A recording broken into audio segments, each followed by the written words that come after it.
Hello and welcome back to Vlogmas. Today I wanted to do a really fun vlog. It's something that I hold pretty dear to my heart when it comes to the holidays, whether that be the Christmas season that is upon us or truly any time that gift giving is a topic. I personally don't come from a family that had a lot of money, so gift giving was a little bit more minimal growing up, which allowed me to really appreciate the gifts that I was given.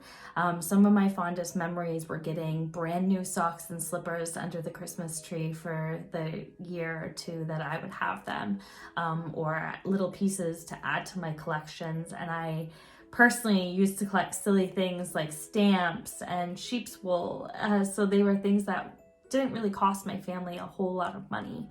And that's something and a tradition that I want to carry forward to my family and to my children, just because I think it's really important to not live in excess. And I think that kind of inspired today's video. I wanted to talk about 10 gift ideas that you could give that are free or practically free. And I think the list really includes a fair bit of things to cover a fair bit of people in your life, whether it be family, friends, or loved ones. And I think it also allows you to really dig down deep into what those relationships mean to you and come up with a gift idea that really suits each individual person. So without further ado, let's get into the guide. What better way to tell people you love them by sending them a card? I have kept stacks and stacks of cards from birthdays, from anniversaries, from my wedding, and I just love keeping them. I keep them with the envelopes and everything included, so I can look back at everyone's writing. I can go inside and read all the little notes that people left us, and I think cards are a great and inexpensive way to pass on your well wishes. I think that you can either do store-bought ones for a couple dollars, or you can even make them yourself with supplies that you have at home. The second idea that I had that also went with the idea of sending a card is send a letter, write a poem, make a song. Use some words of affirmation to show that person how much they truly mean to you. I think this is a step above just sending a card with a couple lines of well wishes and little sentiments. I think it allows you to dig in deep and really truly express how you feel to a person. You can find templates online. You can plagiarize famous poems and put your own spin on them. There's lots of different options, even if you find that you're not a creative person. You're probably saying like, maybe I don't know the person that well to write them a love letter or something along those lines, but I have another idea. It's the third idea, and that's writing down recipes that are either in your family to pass on to relatives or great recipe ideas to share with friends. We actually received this as a gift one year. This is from my husband's side of the family. It was received back in 2008, so it shows you how long we've kept this around. And it shows all of the family's desserts that they enjoyed and certain things like that. And I think that this is a great idea to pass on. I love being able to have access to the recipes that are from the family, but what's better than getting a recipe is getting the made item. So my fourth idea for gift giving is giving a canned good or something from your pantry that you prepped. So for us this year, we've given out a ton of our hot sauce.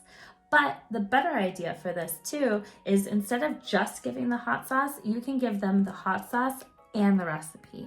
If they're like you and like to homestead or garden, maybe they already have the ingredients at home. And if they already know that they like this version, by gifting them the recipe, it's kind of like the gift that keeps on giving. They get it twice or 3 times or 10 times.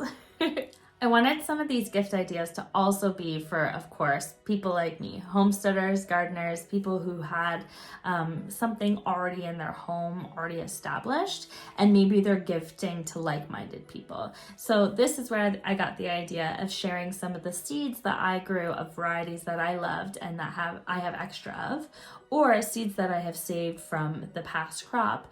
But a third idea in that plant realm, I guess you could say, is gifting cuttings. So I actually started this to hopefully be able to gift by Christmas time. But I've cut off some of my plants, stuck them in just a bowl full of water for them to start to grow roots. I'll plant these in a planter pot that I have within my garden storage, and a houseplant will make a lovely gift for somebody.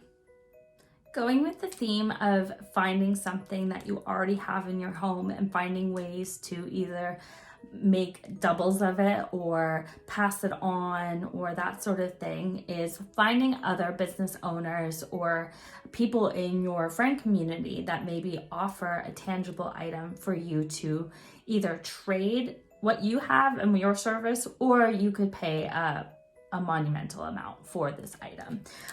In this specific case though, I often trade with local artists.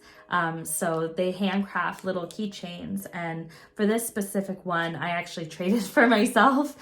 So this was a gift to me, but I was able to trade some of my handmade jewelry for their handmade accessories, which was a great option if you're on a budget. Maybe you don't have a tangible item though. Maybe all you can provide is something like a service. This could be something that they pay for or something that you know you can provide to them that they would enjoy. Think about walking their dog, thinking about doing a photo shoot for them. Anything that's like that, that is an acts of service, is definitely a love language that most people have. But maybe the person has everything in the world they could possibly want. Maybe this person is impossible to buy for. Well, this is my good idea for that.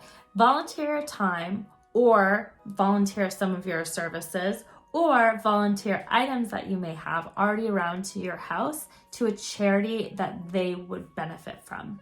Now, and I don't mean benefit from they get the charity, but maybe you have an elderly relative that has Alzheimer's and you could donate some of your time helping out an Alzheimer's society. Maybe you know somebody who passed last Christmas who had cancer.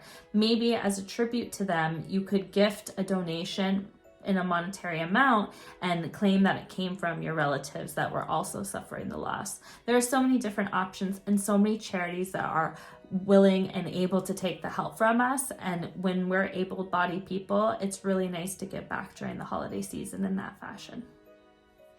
Another great gift for somebody who has everything is planning a day to spend some quality time with them. That is one of my biggest love language. I love when people make time out of their day, out of their week or month just to see me. I think it's really important to have those in-person connections. Whether it's in person because of things or through Zoom, a lot of these ideas are things that you could do together or they can do separate. Things like a spa day are an idea, but I had an even easier one. Pick your favorite movie. This one's still sealed because it's great for gift giving. And take some popcorn. Give these gifts together and they instantly have a movie night, and this is something you probably already have in your house. Probably my absolute favorite tip is thrifting or regifting. Sometimes we get things that are just not for us. Sometimes we have the ability to source for items that are super, super cheap and otherwise we wouldn't have been able to afford.